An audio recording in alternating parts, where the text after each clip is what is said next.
The next question is from Woody Kaplan. Yeah. Professor, you said to attack you, or words. Please, yeah. I don't get it.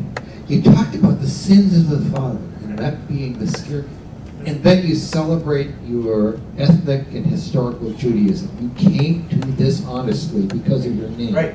If you are going to reject the sins of the father, how can you take on any of the ethnicity or history of the father? Oh, I think because I enjoy it and thrive in it and love it. I actually like the Bible. I like the book of Genesis very much. I wrote a book about it called The Genesis of Justice. If God wrote it, he was an underachiever.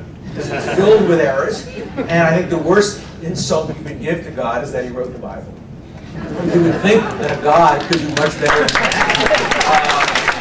Approach the gays, approach the witches. On the other hand, some of the most elevating literature. Look, if I were Greek, I'd celebrate the Iliad and the Odyssey, even though I wouldn't necessarily celebrate what my great-great-grandparents did to Aristotle, or to Socrates, or the way they treated some of their important people.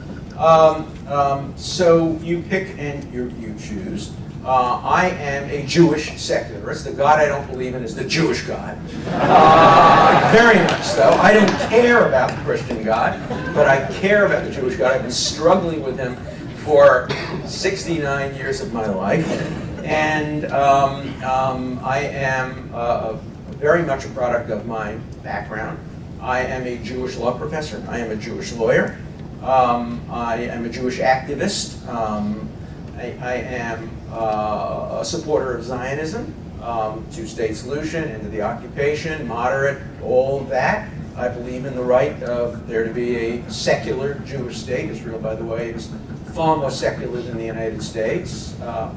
85% of Israelis don't believe in God, compared to about 10% or 12% of Americans, depending on how you count the statistics. And one of the reasons, by the way, there's so much antagonism toward God in Israel is because they have insufficient separation of church and state, and because the Orthodox have such a hegemony over religion that if you're not Orthodox, you hate religion.